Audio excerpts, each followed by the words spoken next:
27 Rajab, tepatnya 10 tahun setelah kenabian, yaitu Rasulullah mengalami peristiwa yang sangat luar biasa. Karena Rasulullah saat itu diberikan hadiah oleh Allah jalan-jalan. Jalan-jalannya bukan hanya ke luar negeri tapi juga ke luar dunia. Saat itu Rasulullah sedang menderita galau, ya seperti yang mungkin para pendengar sekarang yang lagi galau. Nah, itu Rasulullah saat itu lagi galau karena ditinggal istri tercintanya Sayyidatina Khadijah, yang merupakan orang yang paling banyak menolong, bahkan terakhir di saat hartanya tidak ada lagi, Siti Khadijah merelakan dirinya menjadi jembatan untuk dilalui apabila Rasulullah membutuhkan. Luar biasa cinta Sayyidatina Khadijah sampai beliau meninggal dunia. Ketika beliau ditinggal Siti Khadijah, beliau juga ditinggal oleh pamannya yang sangat berat mendukung beliau, yaitu Abi Thalib dalam perjuangan Islam. Dalam kegundahan dan kegalauan beliau, tiba-tiba di malam itu, sepertiga malam, beliau didatangi oleh malaikat Jibril. Malaikat Jibril yang membawa beliau di samping Ka'bah, lalu beliau saat itu dioperasi dan dikeluarkan zat yang kotor dari dalam hatinya, ada penyakit yang kotor dalam hatinya. Setelah dioperasi, maka dibersihkan hati Rasulullah dengan air Zam-Zam yang terkenal air yang sangat suci dan air mutlak, karena memang didoakan oleh para rasul dan anbiya sebelum Rasulullah. Setelah itu Rasulullah dijahit kembali hatinya dan diberangkatkan dalam perjalanan Isra, itu perjalanan malam menuju Masjidil Aqsa. Nah, perjalanan ini luar biasa sekali Kak Diana. Karena kenapa? Dalam Al-Quran itu memuat banyak sejarah, tapi satu-satunya sejarah yang sampai diabadikan jadi nama surat Isra namanya. Surat Isra. Ya, surat Isra di ayat pertama itu di juz 15 itu langsung subhanalladzi asra bi 'abdihi ilaihi minal masjidil haram ilal masjidil aqsa alladzi barakna haulahu linuriyahu min ayatina innahu wasamiul basir. Jadi Allah menjelaskan tentang bagaimana Allah memperjalankan hamba yang paling dicintainya, yaitu Rasulullah SAW, dari Masjidil Haram ke Masjidil Aqsa, seterusnya tembus ke langit ketujuh dan sampai ke mustawa ke Sidratul Muntaha. Saat ini Rasulullah menembus 3 dimensi waktu, yaitu ada alam nasyud, namanya alam kita berada sekarang, yaitu alam fisika, yang dimana raga kita bisa kita sentuh. Dan ketika Rasulullah itu, alam nasyud ini berada dari Masjidil Haram ke Masjidil Aqsa. Seterusnya Rasulullah naik dari langit pertama ke langit ketujuh, yaitu Rasulullah memasuki alam malakut namanya. Setelah Rasulullah berjumpa dengan para malaikat dan para nabi-nabi yang telah meninggalkan kita. Setelah itu Rasulullah masuk ke alam lahud, yaitu alam ketiga. Nah, alam ketiga ini yaitu alam ilahi atau alam ketuhanan. Di sini Rasulullah sampai ke Rafraful Akhdar, sampai ke Mustawa dan Sidratul Muntaha, sampai Rasulullah menerima perintah sholat yang barusan saja kita melaksanakan sholat asar kan. Nah, luar biasa.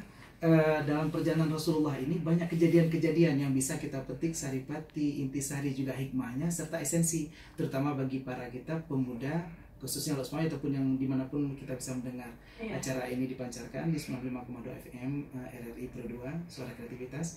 Kita ketahui bersama bahwa para pemuda ini merupakan target dan sasaran utama dari penyebaran agama Islam, termasuk saat itu Rasulullah juga masih muda, karena Rasulullah di tahun ke-10 kenabiannya. Jadi Rasulullah masih baru 10 tahun menjabat sebagai nabi, bahkan belum hijrah saat itu. Luar biasa. Dan hari ini mungkin kita akan bahas beberapa tentang esensi Isra Mi'raj untuk para pemuda. Mungkin nanti kita bisa jelaskan bahwa dalam Isra Mi'raj ini ada menyangkut tentang dimensi tentang wajibnya sholat, esensinya, karena di situ perintah sholat. Di situ juga ada esensi kita bagaimana berhubungan baik dengan sesama manusia, juga ada esensi bagaimana kita menuntut ilmu, gitu. Karena Rasulullah dalam melaksanakan Isra Mi'raj ini juga dibimbing oleh guru, yaitu malaikat Jibril. Jadi bagaimana kita melakukan segala sesuatu kita juga dipandu oleh guru. Jadi kurang lebih itulah 3 esensi dasar yang mungkin bisa berkembang lagi seiring dengan pertanyaan nantinya. Sobat Kreatif, itu mungkin tadi penjelasan ya singkat tentang esensi ya atau penjelasan tentang Isra dan Mi'raj ya. Jaga Jadi ya, sahabat kreatif ini Kadiana. sudah banyak Kirim yang salam. nonton dan ada Bang Kamarun, terima kasih kasih Terima jempolnya. kasih.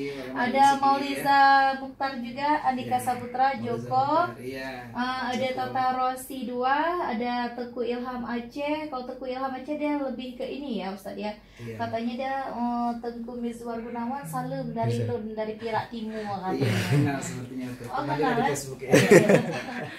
Kemudian ada Tata Rosi sudah, ada Rafael Fatah juga. Terima kasih, ada Andi Aziz Tabak, ada Siska Wahyudi dan ada Khairia Abdul Samad ya. Terima kasih. Jadi untuk komentarnya silahkan aja yang pengen bertanya. Mau tanya apa aja, insya Allah ya sore hari ini akan kita jawab. Jadi kembali lagi dengan topik kita ini ya. Tadi kan Ustaz sudah menjelaskan tentang perjalanan ya Nabi Muhammad ya dan tentang Isra dan Mi'raj ya. Tadi ada yang Ustaz bilang banyak sini hal-hal yang terjadi dalam peristiwa Isra Mi'raj. Ini peristiwa apa sih? Apa saja sih? Apa saja sih ya yang dialami oleh Nabi Muhammad ya? Iya. Apakah perjalanan itu sulit perjalanan hidup saat ini Ustaz? Apakah sana lebih susah lagi atau gimana? Iya, luar biasa. Mantap kali pertanyaan kamu. Ya ampun, Ya, Ustaz. luar biasa. Enggak, memang itu esensinya pertama berasal dari situ. Jadi Oh, esensi iya. muncul karena memang dari perjalanan-perjalanan Rasulullah ini. Ah, Jadi begitu banyak iktibar dan ibrah pelajaran yang bisa kita ambil dari perjalanan Isra Mi'raj ini. Pertama dari mulai dibelahnya hati Rasulullah. Jadi itu artinya apa? Sebelum kita melakukan suatu ibadah yaitu berjumpa dengan Allah, ini mi'raj kita, karena sholat itu as-sholatu mi'rajul mu'minin kata Rasulullah. Jadi sholat itu mi'rajnya kita juga berjumpa dengan Allah. Jadi sebelum kita sholat sebaiknya juga kita membelah hati, membersihkan kotoran-kotoran yang ada dalam hati, baik itu iri hati, dengki, hasud, riya, takabur, sum'ah, ujub, semua penyakit yang kotor dalam hati harus kita bersihkan karena memang kita mau menghadap zat yang maha suci, zat yang maha agung, zat yang maha luar biasa. Bayangkan apabila hari ini kita dipanggil menghadap Bapak Bupati, atau dipanggil menghadap Bapak Irwandi, Bapak Gubernur, atau sebentar lagi di Nisan mungkin datang Bapak Jokowi. Jadi bukan hanya Bupati, Irwandi dan Jokowi, kita mau menghadap mereka pastinya kita memakai pakaian yang bersih dan pastinya kita memakai pakaian terbaik kita.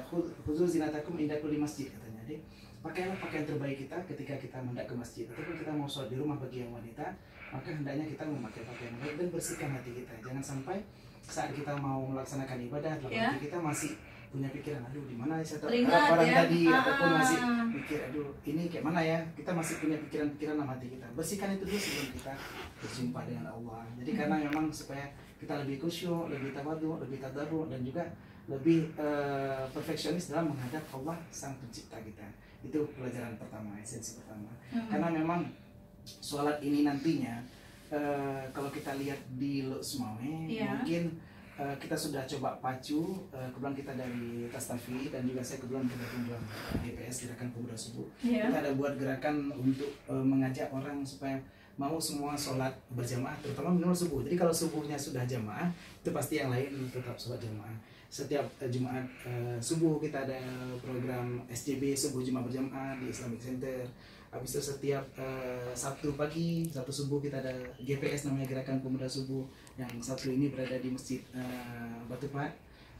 Selanjutnya setiap minggu ada namanya SMS Syiar Muhibbah Subuh. Jadi diharapkan para pemuda yang tertarik artinya ke masjid dan dengan esensi daripada Isra Mi'raj ini bisa segera berubah untuk segera membersihkan dirinya, bisa masuk ke area menghadap Allah melalui program 3 ini, SJB, GPS ataupun SMS. Dan kebetulan untuk program SMS minggu besok itu luar biasa. Kemungkinan kita akan adakan di Masjid Islamic Center dan ditargetkan akan dihadiri oleh 15.000 orang. Kenapa?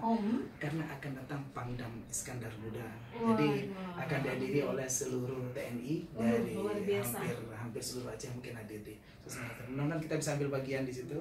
Kita mulai dengan sholat subuh berjamaah. Kalau subuhnya utuh, insya Allah hidupnya akan semakin berkembang, insya Allah. Iya. Lagi-lagi Ustaz bilang ya subuhnya dulu gimana ya. Memang yang subuh itu ya memang banyak yang bilang sholat subuh itu yang paling ini Ustaz paling berat. Itu ngantuk banget itu Ustaz ya. Iya, luar biasa perjuangannya. Karena itu kalau misalkan dingin katanya. Iya, luar biasa. Kenapa Allah berikan kesusahan pada subuh? Karena sama seperti kan kenapa sabar itu berat karena pahalanya surga. Kalau sabar itu ringan pasti pahalanya cuma kipas angin. Jadi kenapa subuh itu berat? Karena memang subuh itu pahalanya yang paling besar di sholat subuh. Jadi sholat fajar itu, sholatul fajri khairum minad dunya wa ma fiha. Jadi rakaatul fajri itu 2 rakaat di waktu fajar lebih bagus daripada dunia dan seisinya. Bahkan kita lihat kan memang Donald Trump sendiri menjadi orang kedua terkaya sedunia. Orang pertama itu orang yang sholat subuh berjamaah karena dia memiliki seluruh dunia. Jadi kalau dunia sudah di tangannya, kita bisa gunakan apa saja sekehendak kita. Kalau kita bayangkan ketika ayah di kebakaran di rumah Anda, maka relakah Anda rumah Anda dalam api dan buah hati Anda, anak Anda tercinta, kekasih Anda, istri Anda, semua terbakar hangus dibakar api? Relakah Anda? Apa yang Anda lakukan kalau rumah Anda dalam api? Yang pastinya kita bangun ya Ustaz ya. Bangun dan pasti tercinta itu anak saya Maulana Syafrian. Kebetulan beliau santri di Dayah Mudi Mesra Semarang. Oke, ini anaknya Ustaz ya, dia lebih fokus dia tanya yang satu lagi. Ini Una nih mau nanya, kan ini kan mau puasa, boleh nggak sih kalau niat puasa tuh semalam 30 kali untuk 30 malam berikutnya di double maksudnya Ustaz biar nggak lupa niat malam berikutnya. Gitu aja Ustaz ya. Iya, Una setia, emang luar biasa setia sekali mengikutinya Ustaz. Silakan. Jadi memang dalam mazhab Syafi'i ada pendapat yang kuat itu niat puasa wajib di setiap malam. Artinya waktu niat itu dari mulai tenggelamnya matahari di waktu maghrib sampai terbitnya fajar shadiq, artinya sampai tiba waktu subuh itu waktu niat. Itu pendapat yang kuat. Tapi memang ada pendapat yang lemah, pendapat muqabil asah, pendapat dhaif yang mengatakan boleh niat 1 kali untuk sebulan. Nah, kita boleh berdiri di sini di pendapat ini, dan apabila seandainya kita lupa karena niat puasa fardu beda dengan niat puasa sunat. Kalau niat puasa sunat boleh kita niat walaupun sudah pagi sebelum tergelincir zawalnya matahari. Tapi kalau niat puasa fardu kan wajib di waktu malam. Apabila kita sudah pernah melaksanakan niat di awal Ramadan 1 kali, kita niat puasanya 1 bulan penuh, maka insya Allah mudah-mudahan ada tempat kita berdiri, ada tempat kita berpijak, ada ulama yang berpendapat bahwa puasa kita tetap sah. Insya Allah nggak perlu dikata, jadi kita tetap bisa melanjutkan ibadah kita. Sama seperti kita pergi ke tanah suci. Mungkin saat kita pergi ke tanah suci, kita melakukan tawaf keliling Ka'bah di Baitullah, kita akan kesulitan apabila di sana kan bercampur baur antara laki-laki dan wanita. Menjaga wudhu kita, karena memang dalam pendapat yang kuat di mazhab Syafi'i itu kita menyentuh atau disentuh dengan syahwat ataupun tidak syahwat tetap batal. Tapi ada tempat berdiri di mazhab Syafi'i yang mengatakan kita kalau disentuh tidak batal. Jadi mungkin apabila kita posisinya nih lagi tawaf, kita mau keluar, posisi beribu orang di belakang kita akan sangat menyulitkan kita untuk keluar. Kita tersentuh dengan orang-orang lain yang nyepak kita ataupun yang megang kita. Nah mungkin insya Allah mudah-mudahan ada tempat kita berpijak yang membuat kita bisa tetap melanjutkan tawaf seperti biasa. Dan insya Allah tawaf kita tetap sah, karena di hari kiamat kelak di padang mahsyar kita akan dibangkitkan bersama para ulama-ulama mujtahid mazhab ini, dan kita akan bisa berpegang pada pendapat mereka sehingga kita bisa ditarik juga ke dalam syurganya insya Allah. Mudah-mudahan ada ilmu-ilmu lainnya yang nanti ingin dipelajari, terutama terkait dengan tasawuf, tauhid dan fikih. Mungkin bisa dapat menghubungi saya mungkin di mana Ustaz? Kalau di Facebooknya Mirza Gunawan, kalau di nomor HP saya mungkin 0816755 kali, atau nanti bisa ke Kak Diana. Kok Kak Diana bisa add saya di Facebook, mungkin nanti bisa inbox atau apa pertanyaannya, mungkin saya bisa jawab langsung ke Kak Diana atau melalui WA juga boleh. Oke. Jadi nanti Jumat depan beda lagi ya Ustaz? Beda lagi. Dan beda lagi? Jumat depan insya Allah diisi oleh Aba Aminan dari Batupat. Kebetulan kan tadi saya nyusun di jadwalnya. Beliau nanti akan cerita Jumat depan masih tentang Isra Mi'raj, cerita tentang Allah tidak bertempat. Karena sebagian orang berpikir saat Rasulullah Mi'raj arahnya ke langit tuh. Ada langit pertama sampai langit ke-7 tuh. Terus Rasulullah ke Muntaha, apakah Allah itu berada di langit? Nanti akan dijawab oleh Abah Aminan. Kalau saya jelaskan panjang sekali, karena Allah itu tidak bertempat. Oke. Ustadz, waktu juga sudah selesai. Terima kasih Ustadz. Makasih banyak Adiana. Saya juga makasih banyak nih, alhamdulillah sudah ditemani. Dan kita juga mengucapkan terima kasih juga untuk sahabat kreatif ya, Iya. yang sudah live Ya, juga terima kasih menonton semuanya. kita, bahkan juga sudah kasih jempolnya. Alhamdulillah. Sore hari ini sekitar ada 40 jempol ya, untuk Alhamdulillah. apa yang nggak bisa kita sebutkan satu persatu Iya, di iya. komentarnya Allah yang Facebook. membalas. Iya, berdua.